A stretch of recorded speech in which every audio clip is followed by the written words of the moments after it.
After the fall of Acre, thousands of Muslim prisoners were in Crusader hands.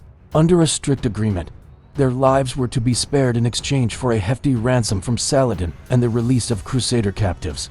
Their lives were supposed to be spared based on an agreement, but as Richard broke the seal, his face fell. Confined within the city walls, the Muslim prisoners became a burden, draining the kingdom's resources and putting a strain on their dwindling food supplies. The lack of fresh provisions forced the Crusaders to rely on salted meat and grain, a practice that took a toll on their health. Furthermore, rumors spread among the ranks about Saladin's plans to attack the city, adding to the growing tension. Instead of the expected payment, he found a list of demands, accusing Saladin of bad faith.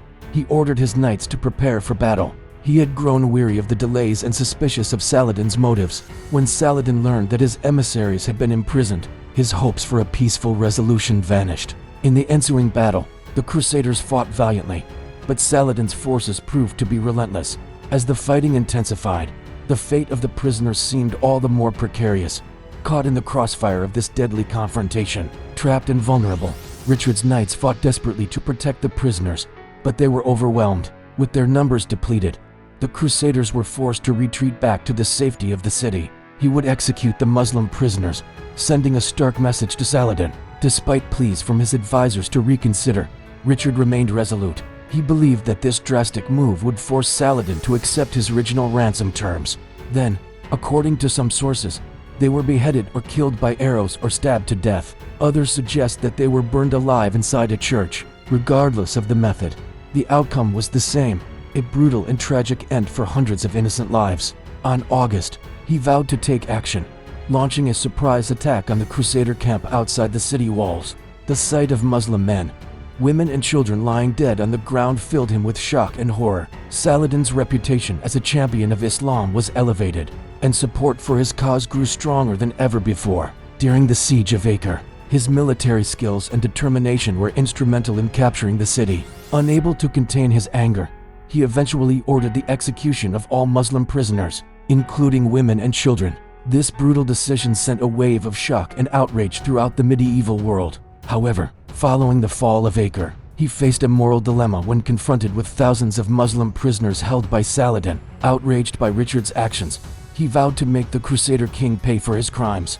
This event left an indelible mark on the relationship between the two leaders, pushing them further apart and intensifying the conflict between their armies. Despite his bravery and military prowess, the massacre serves as a reminder of the darkness that can lurk even in the most celebrated figures of history. Vowing revenge, he pledged to punish the Crusaders for this heinous crime. Some argue that it was a necessary evil, given the brutal realities of medieval warfare, while others condemn it as a senseless act of violence. Richard responded swiftly, dispatching his knights to repel the assault. Yet despite the Crusaders' valiant efforts, Saladin's troops pressed on relentlessly. As the battle raged, Richard found himself outnumbered and his men began to falter. As night fell, the fighting ceased, leaving the fate of the prisoners hanging in the balance. With neither side willing to yield, the standoff continued, intensifying the urgency for a resolution. Together, they rode out of the city, heading straight for the Muslim prisoner camp. Upon reaching the camp, Richard ordered the prisoners to be assembled. As the captives gathered, he delivered a chilling message, informing them of their impending fate. As the Muslim envoys approached, he ordered them to be detained, ignoring their pleas for an audience.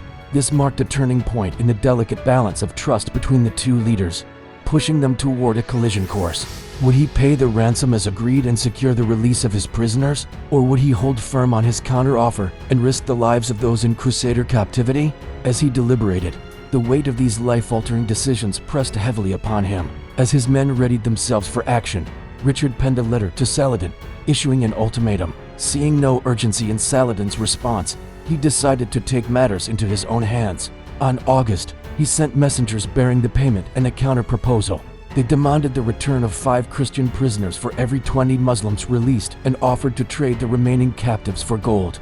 Despite ongoing negotiations, he secretly prepared to execute the prisoners, hoping to use their deaths as leverage against Saladin. This drastic measure reflected the depths of Richard's frustration and desperation. He gave the Muslim leader one last chance to fulfill the original agreement, warning him that any deviation would result in dire consequences. With the letter delivered, Richard waited impatiently for a response.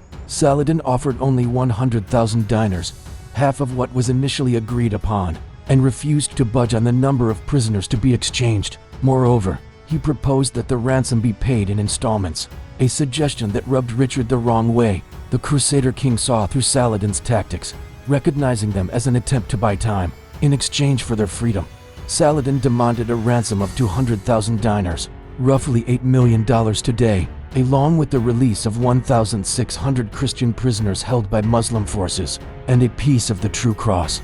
Richard agreed to these terms, but soon realized that Saladin might be stalling. Weeks passed with no sign of the promised payment or prisoner exchange. The ransom deadline loomed, casting a shadow of uncertainty over the fate of the prisoners. But as the days turned into weeks and the ransom money failed to arrive, the patience of King Richard the Lionheart wore thin. He found himself caught in a web of distrust and desperation. So when he received a delegation from Saladin offering terms for the release of the prisoners, Richard's response was far from diplomatic. Pay up or else.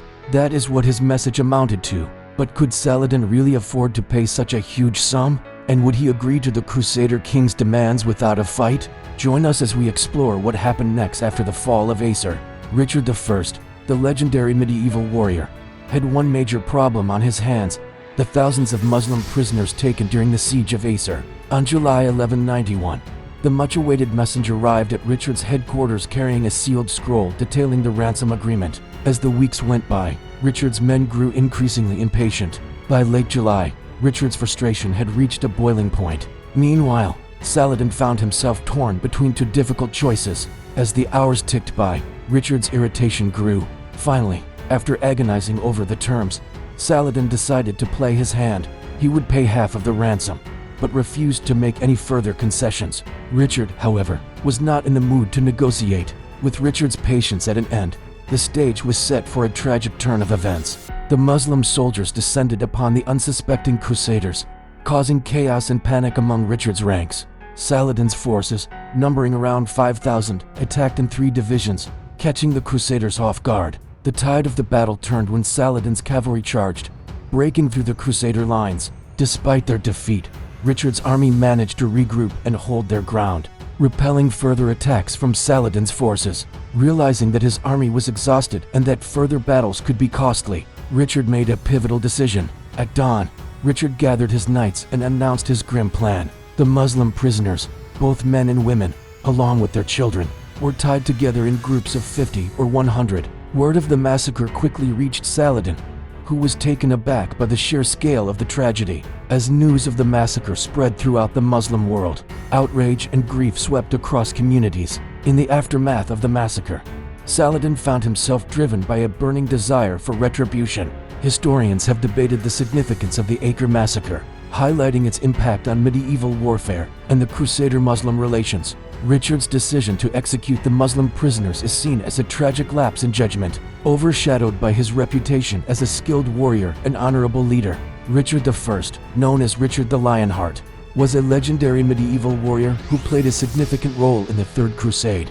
Richard agreed to spare their lives in exchange for a ransom, but as the payment failed to materialize, he grew increasingly frustrated. Despite Richard's valiant reputation as a warrior, this tragic event serves as a stark reminder of the complexities and moral ambiguities that shaped medieval conflicts. If you enjoyed this video, check out more stories on amazing history. Thanks for watching. See you in the next video.